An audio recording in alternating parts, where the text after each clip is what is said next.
नमस्कार. मी वंदना सलवदे वाघमारे, समुपदेशिका तथा शिक्षिका.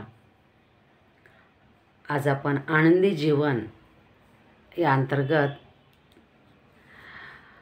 मृत्यूचं भय या संदर्भाने बोलणार आहोत. प्रत्येक व्यक्तीला वयाचा कुठलाही टप्पा असू दे, म्हणजे तरुण असू दे, मध्यम वय असू दे किंवा खूप एज झालेला असू दे, 70-80च्या पुढे, तरी त्या व्यक्तीला असं वाटत असतं की मी अजून जगावं. म्हणून चांगल्या पद्धतीने स्वतःला मेंटेन करणं, आरोग्याची काळजी घेणं, वेळोवेळी औषध घेणं, जेवण करणं, असं व्यायाम करणं, ह्या गोष्टी प्रत्येकजण थोड्याफार फरकाने करतच असतात. कारण प्रत्येकाला छान आणि जास्त लाँग टर्म जीवन जगायचं असतं. मृत्यू कुणालाच आवडत नाही. तर पण मला असं वाटतं की मृत्यू यायलाच पाहिजे. आता तुम्ही म्हणाल की मृत्यू आलाच पाहिजे, आपण मेलंच पाहिजे, असं कसं बाबा, असं कोण म्हणेल किंवा हे कोणाला आवडेल? नाही, पण मृत्यू आहे. तर ह्या संदर्भाने मी तुम्हाला एक गोष्ट सांगते, नक्की तुम्हालाही तसंच वाटेल जे आत्ता मी बोलले की नाही, आपण मेलंच पाहिजे. एक राजा असतो आणि राजा म्हटल्यानंतर त्याला कशाचीच कमतरता नसते, की त्याच्याकडे धनदौलत आहे, प्रजा आहे, सुखसुविधा आहेत, सगळ्या गोष्टी त्याच्या म्हणजे अंगाशी लोटंगणं घालत आहेत. सुख प्रत्येक राजा म्हटला की प्रत्येक गोष्टी त्याच्याजवळ असणारच. पण तरीसुद्धा त्या राजाला की नाही, तो दुःखी असतो. त्याला असं वाटत असतं की एक ना एक दिवस आपण मरणार आणि ही सगळी संपत्ती आहे, हे सगळं ऐश्वर्य आहे, ही सगळी राजेशाही आहे आणि ह्याला मला सोडून जावं लागणार, तर मला मृत्यू नको आहे, असं तो रोज विचार करत असतो. आणि मग त्याला वाटतं की आपल्या राज्यामध्ये एक जंगल आहे आणि त्या जंगलामध्ये एक साधू राहतात आणि ते अतिशय हुशार आहेत आणि ते आपल्याला नक्की मार्गदर्शन करतील असं त्याला वाटतं. आणि त्याचा जो काही हे असतो, माहितीगार असतो, तो त्यांनी पण त्याला सांगितलेलं असतं की तुम्ही त्याची भेट घ्या, की त्याला जावा, तुम्ही विचारा की तुम्हाला ही जी भीती वाटते ह्यापासून तुम्हाला सुटका मिळू शकेल कदाचित. आणि मग तो त्या साधूकडे जातो आणि साधू महाराजांना म्हणतो की साधू महाराज, मी फार दुःखी आहे. साधू म्हणतो, तुम्ही दुःखी आहात? तुम्ही तर राजा आहात, राजाला कशाची कमतरता असते? तशी काही कमतरता नाही म्हणतो. माझं राज्य खूप चांगलं आहे, राज्यातील लोक चांगले आहेत, भरभराटी आहे, धनदौलत आहे, अगदी सुख समाधान समृद्धी सगळं आहे, पण तरी पण मला दुःख आहे म्हणतो. मग साधू महाराज म्हणतात की तुला कशाचं दुःख आहे, तू मला सांग, कदाचित मी तुला मदत करेन. मग राजा म्हणतो, नाही, मला तुम्हीच मदत करू शकता, म्हणून तर मी तुमच्याकडे आलो. ठीक आहे, सांग. बघा म्हणतो, मी राजा आहे, माझ्याकडे इतकी धनदौलत आहे, पण एक ना एक दिवस माझा मृत्यू होईल आणि मग मला सगळं ऐश्वर्य इथं ठेवून जावं लागेल आणि मला तसं करायचं नाही आहे. तर तुम्ही मला आमरण म्हणजे अमरत्वाचा मला हे द्या, वरदान द्या की मी कधीच मरणार नाही आणि मी अमर होईन. मग साधू महाराज म्हणतात, ठीक आहे म्हणतात, तुझी इच्छा पूर्ण होईल.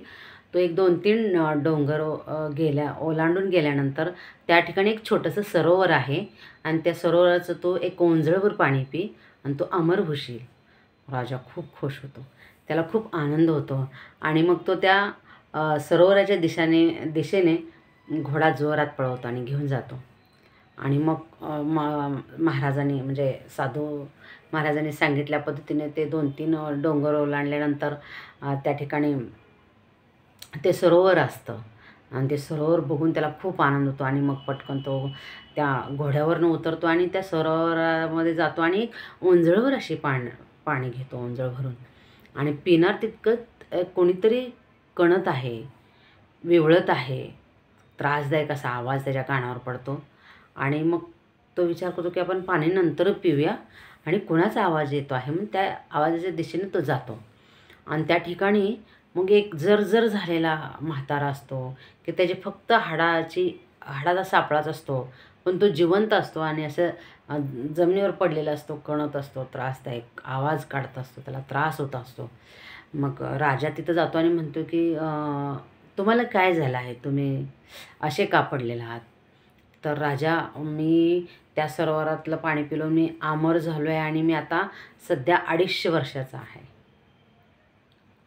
आणि माझी मुलं माझ्या समोर मेली. आता माझे नातूसुद्धा मरायला आले, पण मी मात्र जिवंतच आहे आणि मला आता काही जगायचं नाही. आणि म्हणून मी बरेच दिवस झालं अन्न पाणी सोडलो आहे आणि ह्या ठिकाणी येऊन पडलो आहे की मला देव मरण देऊ दे, पण मला मरणच येत नाही. गेले 50-60 वर्ष झालं. असं म्हटल्यानंतर राजा म्हणतो, अरेच्चा म्हणतो, असलं अमरत्व काही उपयोगाचं, की मी अमर तर होईन पण म्हातारा पण होईन ना. म्हातारा झाल्यावर मी कसं सुख उपभोगणार? राज्याचं एवढं सगळं, राज्यामध्ये एवढं सगळं वैभव मी कसं उपभोगणार म्हातारा झाल्यानंतर? नाही नाही म्हणतो, मला अमर तर व्हायचं आहे पण तरुणसुद्धा राहायचं आहे. मग चला, तो ते पाणी पिण्याचं विसरतो आणि पुन्हा साधू महाराजांकडे जातो आणि साधू महाराजांना म्हणतो की महाराज, मला अमर व्हायचे पण म्हातारासुद्धा व्हायचं नाही. मला मग त्याच्यासाठी मला काय करावं लागेल की मी तरुणच राहीन, अमर होईन आणि मी तरुणच राहीन कायम. ठीक आहे म्हणतो साधू महाराज. म्हणतात ठीक आहे, त्याच्यावरही उपाय आहे. तू ज्या सरोवराकडे गेलेला आहेस त्याच्या अजून एक डोंगर ओलांडून त्याच्या पलीकडे गेलास तर त्या ठिकाणी खूप मोठं घनदाट जंगल आहे आणि त्या जंगलामध्ये एक पिवळं धमक झाड आहे आणि त्या झाडाला असा सोनेरी रंगाचं फळ आहे आणि ते तो जर खाल्ला तर तो तरुणही राहशील आणि अमरही होशील. मग पुन्हा राजाला खूप आनंद होतो आणि तो एकदम वेगाने त्या जंगलच्या दिशेने जातो. मग त्या जंगलामध्ये खरोखरच पिवळं धमक असं झाड असतं आणि त्याला सोनेरी रंगाचे फळं लागलेली असतात आणि मग बघून त्याला आनंद होतो आणि तो ते फळ त्या झाडाकडे जातो आणि ते फळ तोडणारच असतो. इतक्यात त्याला जोरजोरात भांडणाचा आवाज येतो आणि मग तो तिथं जातो की बाबा भांडण कोण करत आहे, पहिलं बघावं आणि मग आपण फळ खावं असा तो विचार करतो आणि जातो. तर तिथं 4 तरुण मुलं खूप जोरजोरात एकमेकाशी भांडत असतात, इतकं जोरात भांडत असतात. मग राजाला आता कुणाला विचारावं काय त्याला कळत नाही, तरी पण धाडस करून एका तरुणाला तो विचारतो की तू का भांडत आहे तुम्ही एवढे? तर तो तरुण म्हणतो, मी 250 वर्षाचा आहे आणि हे माझे बाबा आहेत, मला अजिबात त्यांनी धन संपत्ती त्यांच्याकडे खूप आहेत, ते मला देत नाहीत आणि म्हणून मी त्यांच्याशी भांडत आहे. असं म्हटल्यानंतर हा चाटच पडतो की बाबा असं. मग ते त्याच्या वडिलाला विचारतात की तुम्ही का भांडत आहे? तर तो म्हणतो, मी 300 वर्षाचा आहे आणि हे माझे वडील आहेत 350 वर्षाचे आणि ह्यांच्याकडे एवढी दौलत आहे आणि ते मला ती दौलत देत नाही, तर मी माझ्या मुलाला कशी देणार? मग ते 300 वर्षाच्या माणसाला विचारतात की तुम्ही का भांडत आहेत त्यांच्याशी? मी 300 वर्षाचा आहे हो, पण माझे वडील 350 वर्षाचे आहेत आणि ते मला ते एवढी गडगंच श्रीमंती असूनसुद्धा मला काहीच धन दौलत देत नाहीत आणि मग मी कसं काय मग माझ्या मुलाला देऊ आणि ते कसं, ह्याच्यासाठी आम्ही भांडत आहे. मग राजा खूप विचारात पडतो. तरी पण त्या चौघांना आणखीन एक कॉमन प्रश्न विचारतो.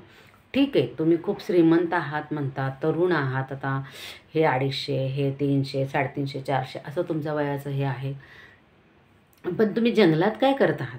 तुम्हाला घर नाही? तर हे जंगलातली ही कुठेच आमचं घर आहे. हां म्हणतो, आम्ही ज्या एरियामध्ये राहत होतो ना, आमचं रोजचे भांडणं बघून त्या एरियातल्या त्या गावातल्या लोकांनी आम्हाला हकलून दिले गावाच्या बाहेर. तुम्ही नाही राहायचं, तुम्ही रोज भांडता, रोज रोज तुमची ही किरकिर नको आहे आम्हाला, असं म्हणून हकलून दिले, म्हणून आम्ही इथे राहतो आहे. मग राजाला खूप हे वाटतं. अरे इच्छा म्हणतो, मी अमर झालो, तरुण असलो तरी प्रश्न आहेच की, उद्या मला मुलं होतील, मग मी असा तरुण राहीन, परत ते मला भांडतील आणि मग नाही नाही म्हणतो. तो साधू महाराजाकडे तडक जातो. म्हणतो, साधू महाराजाचे पाय धरतो आणि म्हणतो, साधू महाराज तुम्ही मला खूप चांगला धडा शिकवलात आणि तेही न बोलता माझ्या अनुभवातून तुम्ही मला सांगितलात की खरोखर माणसाला मृत्यू आहे म्हणून जीवनाला अर्थ आहे, मृत्यू आहे म्हणून जीवनाला महत्त्व आहे. मग साधू महाराज म्हणतात, तुला आत्ता हे जे जीवन लाभलेलं आहे तू ह्याच्यामध्ये तू सुखी राहा. आणि मग त्या राजाला रिअलाईज होतं की खरोखर माणसाला मृत्यू आहे म्हणून जन्माला, आनंदाला, सुखाला महत्त्व आहे. जर मृत्यू नसला असता तर या धर्तीवर अनेक माणसं तशीच वर्षानुवर्ष राहिली असती आणि मग ह्या पृथ्वीवरती जागा राहिली नसती, धनदौलत राहिली नसती, प्रगती झाली नसती. नाही, माणसाला एकमेकाची ओढ राहिली नसती, प्रेम राहिलं नसतं. आणि म्हणून मृत्यू आहे म्हणून आपण खूप चांगल्या पद्धतीने जगत आहोत. जितकं देवाने आपल्याला जीवन दिलेलं आहे त्या प्रत्येक क्षणाचा, प्रत्येक गोष्टीचा आपण जिथपर्यंत जगू, कधी मृत्यू येणार आहे माहीत नाही, परंतु मृत्यू आहे हे अटळ सत्य आपल्या स्वतःला आपण सांगायचं आहे. आणि जितकं जीवन आहे तितकं आपण स्वतःला सुखी, समाधानी, आनंदी ठेवून प्रत्येक क्षणाचा, प्रत्येक गोष्टीचा उपभोग घेऊन इतरांनाही आनंदी ठेवून आपण स्वतः आनंदाने जगलं पाहिजे असं मला वाटतं. आज इतकंच. धन्यवाद.